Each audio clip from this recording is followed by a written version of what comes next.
بسم اللہ الرحمن الرحیم. ایم سنگی ایڈوکیٹ. آج ہم بات کریں گے کہ 499 جو ہے اگر کسی کے خلاف لاج ہو جاتی ہے تو اگر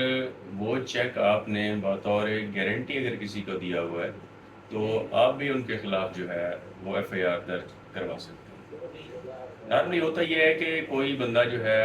کسی کمپنی میں کام کرتا ہے یا کوئی مطلب ایک چیز جو ہے وہ بطور گارنٹی دیتا ہے کہ جی یہ چیز ہے اور اس کے لیے میں چیک آپ کو گارنٹی کے طور پہ دے رہا ہوں, اور وہ چیک اکثر اوقات جو ہے چیک بلینک جو ہے وہ دے دیتے ہیں.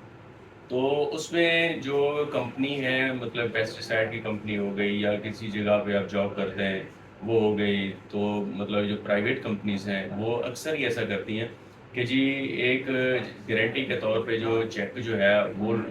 لے لیتی ہیں, اپنے پاس رکھ لیتی ہیں کہ کل کو اگر کوئی بندہ بھاگ جائے, ان کے ساتھ فراڈ کر جائے تو وہ اس کو یوز کر کے اس کے خلاف کارروائی کر سکے. لیکن نارملی ہوتا ایسے ہے کہ جب کوئی بندہ جاب چھوڑ رہا ہوتا ہے تو وہ چیک جو ہے اس کو واپس کر دیا جاتا ہے, لیکن اکثر اوقات جو ہے وہ کمپنیاں چیک واپس نہیں کرتی, ہیلے بہانے کر کے کچھ دن کے لیے کہ جی ٹھیک ہے آج نہیں مل رہا, آج فلاں افسر نہیں ہے, فلاں نہیں ہے, فلاں نہیں ہے, تو آپ کو جو ہے چیک کچھ عرصے تک جو ہے واپس کر دیا جائے گا. اور وہ پتہ چلتا ہے کہ کچھ عرصے بعد جو ہے تمام افسانی اور لالچ کی بنیاد پہ وہ کمپنی اور ان کے آنر اور باقی عملہ جو ہے آپس میں ساز باز کر کے جو ہے اس چیک کو خود پر کر کے اور اس پہ خود اماؤنٹ درج کر کے اس پہ خود ڈیٹ جو ہے وہ درج کر کے اس بندہ جو ہے وہ جو اب امپلائی ہے اس کمپنی کا, کوئی مطلب جو بھی اس کا عہدہ ہے, اس کے خلاف جو ہے وہ یوز کرتے ہیں اور اس کے خلاف ایف آئی آر ہو جاتی ہے. اگر کسی بندے کے خلاف اس طرح کی ایف آئی آر 499 کی ایف آئی آر جو ہے وہ درج ہو, جو چیک جو ہے گارنٹی کے طور پہ دیا گیا ہو اور اس کے خلاف جو ہے وہ ایف آئی آر لاج ہو گئی ہے, تو آپ جو ہے وہ جو مالک ہے جس نے ایف آئی آر آپ پہ کروائی ہے, آپ اس کے خلاف جو ہے 420 468 471 کی ایف آئی آر جو ہے وہ کروا سکتے ہیں. فورجری کی ایف آئی آر اس کے خلاف ہو سکتی ہے کہ انہوں نے ایک چیک جو ہے خود فل اپ کیا ہے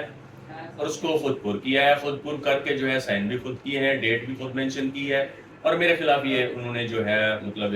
جو چیک ہے وہ یوز کیا ہے, کیونکہ یہ چیک میں نے بطور گارنٹی ان کو دیا ہوا تھا, نہ کہ میں نے ان سے اس کی مد میں کوئی پیسے لیے ہوئے تھے, کوئی مفاد لیا ہوا تھا, کوئی چیز پرچیز کی تھی, مطلب کھاد spray motor cycle motor bike یا موٹر کار جو ہے وہ میں نے ان سے لی تھی. تو ایسا کچھ نہیں تھا, صرف گارنٹی کے طور پہ دیا ہوا تھا چیک کہ جی یہ آپ ملازمت کریں تو بطور گارنٹی جو ہے وہ آپ میرا چیک جو ہے ادھر آپ کے پاس رہے گا, کیونکہ لین دین کے اکثر معاملات کمپنیز کے ہوتے ہیں, تو کوئی کہتا ہے کہ جی کوئی پیسے کھا کر نہ جائے, کوئی پیسے لے کر نہ جائے, کوئی بھاگ کر نہ جائے, تاکہ ہماری سیفٹی کے لیے جو ہے یہ کمپنی لاز ہے. حالانکہ قانون میں اس طرح کی کوئی چیز نہیں ہے, کمپنی نے یہ خود ایک لا بنایا ہوا ہے کہ جی مطلب گارنٹی کے طور پہ رکھے, چیک لے لیں ان سے, پرنوٹ لے لیں, اسٹام لے لیں, اور بعد میں جو ہے وہ امپلائی جو ہے اس بیچارے کو جو ہے وہ بلیک میل کرتی ہیں. بلیک میل کرنے کے بعد جو ہے اگر وہ اس کی بلیک میلنگ میں نہیں آتا تو اس کے خلاف جو ہے ایف آئی آر لاج کر دیتے ہیں اور اس کو ذلیل و خوار کرتے ہیں.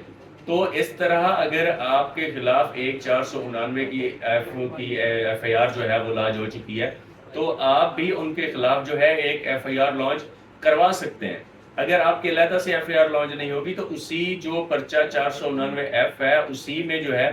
کراس ورشن کے طور پہ جو ہے آپ کا ورشن نوٹ کیا جائے گا, اور جو ایف آئی آر ہوئی ہے آپ اس میں جو ہے وہ 22A میں بھی جا سکتے ہیں, ڈائریکٹلی ایس ایچ او کو بتا سکتے ہیں, علاقہ مجسٹریٹ صاحب کے پاس بھی جا سکتے ہیں کہ جی یہ میرے خلاف جو ہے یہ غلط جو ہے ایف آئی آر لاج ہوئی ہے اور اس میں میرا موقف جو ہے آپ یہ جو ہے صفحہ مثل پہ لے آئیں. تو نارملی ہوتا یہ ہے کہ ایف آئی آر لاج ہوتی ہے کیونکہ مختلف ٹائپس کے اکرنس ہوتے ہیں, اور جب مختلف ٹائپس کے اکرنس ہوں تو اس میں جو ہے مختلف ٹائپس کی ہی ایف آئی آر جو ہے وہ ہوتی ہیں, کیونکہ اس کے سرکمسٹانسز ڈفرینٹ ہوتے ہیں اور اس کے سرکمسٹانسز جو ہے ڈفرینٹ ہوتے ہیں, باقی پارٹیز جو ہے وہ سیم ہوتی ہیں. اس وجہ سے جو ہے وہ اس کے خلاف ایک الگ سے جو ہے ایف آئی آر جو ہے وہ لاج ہوتی ہے, اور لاج ہونی بھی چاہیے کہ ایک جو ہے شریف آدمی جو ہے اس کو بلیک میل کر کے اس کو سارا کچھ کر کے وہ کیا جاتا ہے.